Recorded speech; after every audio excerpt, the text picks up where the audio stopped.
안녕하세요, 하치운동TV입니다. 오늘 얘기 나눌 주제는요, 보폭을 정말 10cm 넓게 걸으면 우리 몸은 건강해질까? 이 부분에 대한 거예요. 과연 건강해질까요? 올바른 보행 패턴이 없는 상태에서 보폭만 넓게 걷는다면요, 오히려 관절에 정말 큰 무리를 줄 수가 있어요.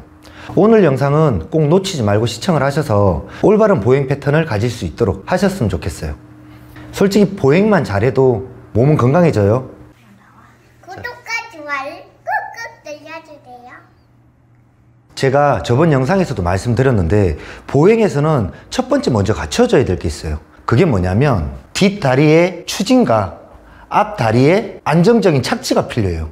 이 두 개가 잘 됐을 때 우리 몸은 안전하거든요. 이게 1번이고 2번이 우리 몸은 척추라는 한 갈래에서 다리라는 두 개로 나뉘어진단 말이에요. 이 나뉘어지는 분기점이 골반이에요. 그렇다면 골반에 대한 움직임 패턴이 잘 돼야지만 다리를 유기적으로 골반의 한 라인에서 두 개에 대한 분기점으로 잘 뽑아줄 수 있겠죠. 그게 잘 안 됐을 때 무릎이나 허리에 대한 문제가 생긴단 말이에요. 그렇다 그러면 우리는 얼만큼 골반에 대한 안정적인 패턴을 가지고 보행, 즉 다리를 움직일 수 있냐, 이 두 가지에 대한 생각을 해보셔야 돼요. 그런데 대부분 사람들이 골반에 대한 올바른 움직임 패턴이 만들어지지 않고 뒷다리의 추진과 앞다리에 대한 안정성이 만들어지지 않은 상태에서 만약에 보행만 크게 가려고 하면 어떤 문제가 생길까요? 우리가 자동차로 친다면요, 자동차에 악셀만 빠르게 하고 브레이크는 잘 듣지 않는다면 당연히 사고가 나겠죠. 우리 몸도 똑같아요. 추진해주는 다리가 추진을 해주지 않고 다리만 앞으로 간다면 이만큼의 충격을 우리 몸은 받아야 된다는 문제가 생기거든요. 그렇다면 여기 한개를 정리하셔야 돼요. 우리가 걸음이 작아진 데는요, 분명한 이유가 있어요. 그 이유를 해결하지 않고 우리는 걸음이 커지면 건강해질 거야 라는 생각만 한다면 무슨 문제가 되냐면, 보행이 작아진 거는 그만큼 안정성이 떨어지기 때문에 작아지는 거란 말이에요. 그런데 그 안정성을 해결시켜 주지 않고 보행만 크게 걷는다면 이렇게 크게 걸음으로 인해서 생긴 리스크, 불안정성은 당연히 몸이 받아야 되겠죠. 불안해서 작게 걸었던 거를 인위적으로 크게 걸었기 때문에 관절은 훨씬 더 많은 스트레스를 받는다는 거예요. 그럼 지금부터 제가 여러 가지 유형들을 보여드리면서 이 유형들이 어떻게 보행을 크게 걸으면 문제를 만드는지 한번 보자고요. 첫 번째, 전방경사가 있는 사람들이 있을 거예요. 그렇죠.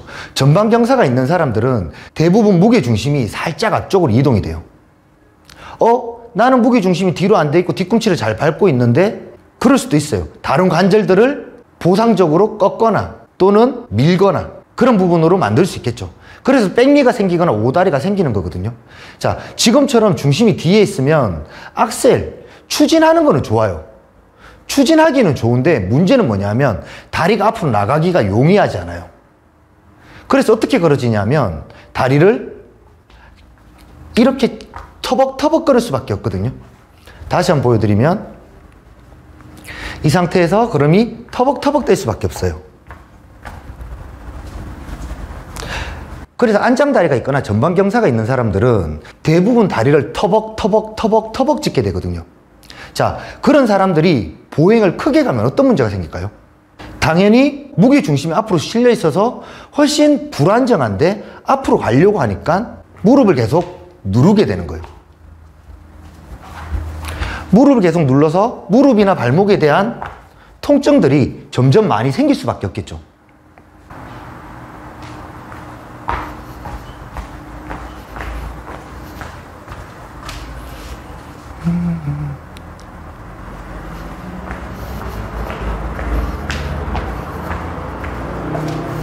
두 번째, 팔자다리나 후방경사가 있는 사람들은 어떨까요? 팔자다리나 후방경사가 있는 사람들은 대부분 중심을 뒤에 기울인단 말이에요. 그래서 아까하고 다르게 추진하는 발은 힘든데 발을 뻗기에는 용이해요. 발을 뻗기에는 용이한데 당연히 추진이 안 되니까 어떻게 돼요? 앞다리로 추진을 만들어내려고 하는 현상이 생기는 거예요. 그래서 어떤 문제들을 만들어내요? 그런 분들은 발을 차요. 차면서 걸으려고 한단 말이에요. 자, 다시 한번 보여드리면 발을 이렇게 앞으로 차면서 걸으려고 해요. 그리고 다리도 끌릴 거고 발목도 떨어져요. 그래서 이런 분들이 족저근막염이라든가 또는 발바닥 통증들도 많이 생기는 이유가 이런 데서 생기는 거예요. 발목을 당기기가 불편해요. 지금처럼 동작이 됐을 때는. 그런데 이분들이 동작이 커졌을 때는 어떤 문제가 생길까요? 나는 이만큼밖에 못 나가는 거를 더 나가려고 하니까 내 몸을 뒤로 기울이는 거예요. 더 이렇게 되는 거죠, 몸이. 그래서 허리에 대한 부분, 그리고 내 엉덩이, 자골신경통에 대한 문제들을 더 많이 발생시킬 수 있는 요소가 된다는 거예요.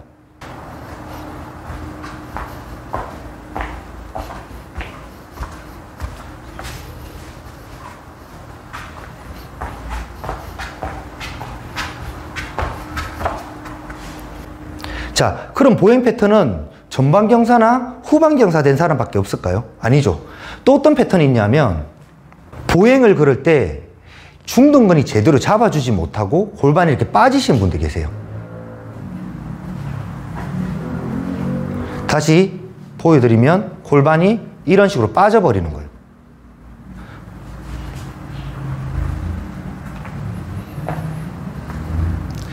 이런 분들에게 보행을 크게 걸으라 그러면 당연히 더 많이 빠지고 골반도 더 많이 움직일 수밖에 없어요. 그러면 이 많이 움직임으로 인해서 허리는 훨씬 더 많은 스트레스를 받고 리스크에 쌓일 수밖에 없다는 거예요. 그리고 지금처럼 중둔근이 정확한 기능을 못하면 코어도 기능을 할 수가 없어요. 그러니 당연히 안정성은 떨어질 거고 내 관절은 다칠 수밖에 없는 현상이 생기겠죠.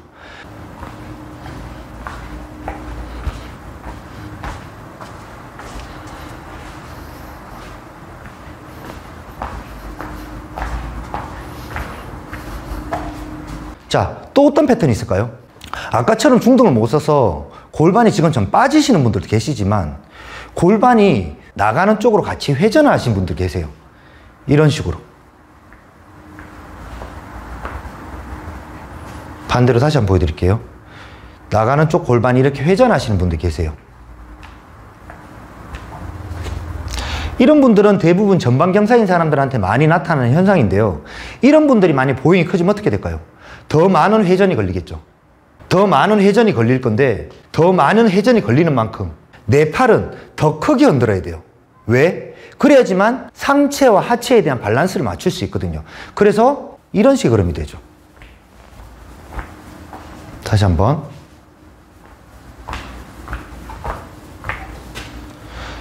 자, 그럼 아까 전에 제가 얘기했던 게 뭐죠? 척추라는 것 안에서 다리라는 걸 나누는 분기점이 골반인데 골반에서 다리로 나뉘어지는 게 아니고 허리에서 다이렉트로 나뉘어지는 거예요. 즉 무슨 말이냐, 우리가 다리를 뻗을 때 골반은 이 다리 뻗는 반대 행위를 한단 말이에요. 그런데 오히려 따라가는 부분 때문에 크로스가 되는 부분이 어디가 걸리는 거예요? 허리가 걸리는 거예요. 그래서 그런 분들은 허리에 대한 통증을 달고 살아요. 맨날 허리가 아프다는 얘기를 해요. 당연히 아플 수밖에 없어요. 내가 지금처럼 이렇게 걸었어도 허리가 아픈데 보행 패턴을 더 크게 한다? 당연히 더 문제가 되지 않을까요?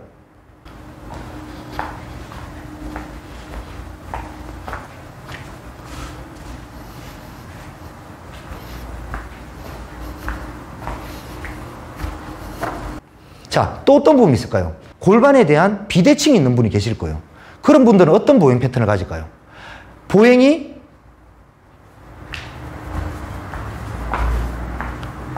다시 한번 보면 밀리고 잡고 밀리고 잡고 밀리고 잡는 부분이 만들어져요. 이런 식으로 밀리고 잡히면 몸은 한쪽으로 해서 기울겠죠. 그렇죠? 이건 다시 한번 보여드릴게요. 밀리고 손도 한쪽은 크고 한쪽은 작아져요. 제가 이거를 좀 이따가 다시 한번 좀 더 넓은 데서 한번 보여드릴게요. 이런 보행 패턴을 가지신 분들이 더 크게 걸으면 한쪽 다리에 하중을 점점 많이 실는 습관이 생기는 거예요. 그래서 한쪽 다리, 한쪽 라인 쪽만, 나는 왜 뭔지 모르겠는데 오른쪽 또는 왼쪽만 온 천지가 다 아파. 그런 사람들은 골반이나 몸에 대한 불균형이 있는데 보행 패턴을 크게 걸어요? 그럼 더 비틀어지죠. 더 한쪽으로 더 많은 중심을 져야 되고, 이렇게 더 많이 중심을 지면 질수록 한쪽으로 중심이 실리는 쪽 다리는 또는 몸은 점점 망가지는 거예요.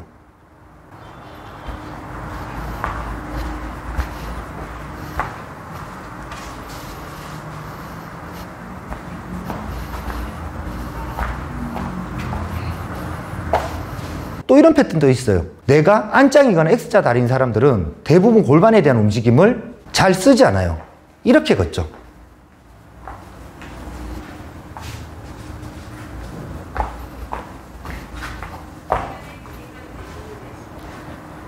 그런데 지금처럼 걷는 사람한테 더 크게 걸으라면 어떤 문제가 생길까요?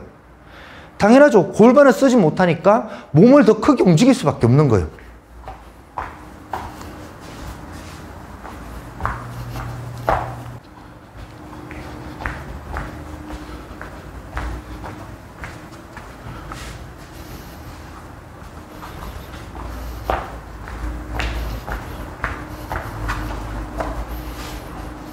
몸을 이렇게 쓰시는 분들이 만약에 보행 패턴을 키우죠. 그럼 그때부터 몸은 점점 나빠져요. 보행의 폭이 넓어지는 걸 약이라고 생각을 하시고요. 약은 내한테 맞는 약만큼 적당량을 먹을 때 약이 되는 거예요. 그보다 더 과하면 독이 되겠죠. 그리고 나에게 맞는 약을 먹어야지 나에게 맞지 않는 약을 먹으면 좋을 거야. 이 생각으로 만약에 보행 패턴을 키운다 그러면 분명히 몸은 다쳐요. 이 부분 꼭 기억하셔야 돼요. 올바른 보행은 처음에 나가는 다리가 이 정도밖에 나가지 않아요. 이 정도에서 뒤에 다리가 밀어주니까 미는 만큼 앞으로 가지는 거예요. 즉 우리가 몸이 이 상태에서 중심이 앞쪽으로 이동하면 넘어지지 않기 위해서 앞다리를 짚죠. 내가 넘어지려는 가속도가 강하면 강할수록 우리는 더 멀리 짚어야 돼요. 아니면 넘어질 거니까. 무슨 말인지가요? 그 부분을 내 몸이 중심이 이동하면서 내 보폭을 결정한다라는 거예요. 내가 몸을 쓴 상태에서 다리를 멀리 나가서 내 보폭을 넓히는 게 아니라는 거예요. 자, 그렇다면 내가 뒤에 다리가 추진을 강하게 하면 강한 만큼 다리가 더 멀리 갈 거고, 추진이 약하면 약한 만큼 작게 갈 거예요. 이 부분이 잘 돼야지만 아, 내가 힘을 써서 걸으니까 보행 폭이 넓어지는구나, 이렇게 돼야 되는데 나는 힘을 쓰진 않고 다리만 멀리 뻗어서 나가는 것 때문에 오히려 관절을 더 망쳐버리는 현상이 생긴다라는 거, 이거를 꼭 기억하셔야 돼요. 그렇죠. 이 부분을 꼭 기억하셔서 한번 자기는 어떻게 걷는지를 평가해 보시고 제가 다음에 보행에 대한 것들을 좀 더 디테일 있게끔 설명하는 영상을 한번 찍을 수 있도록 해볼게요. 오늘은 여기까지.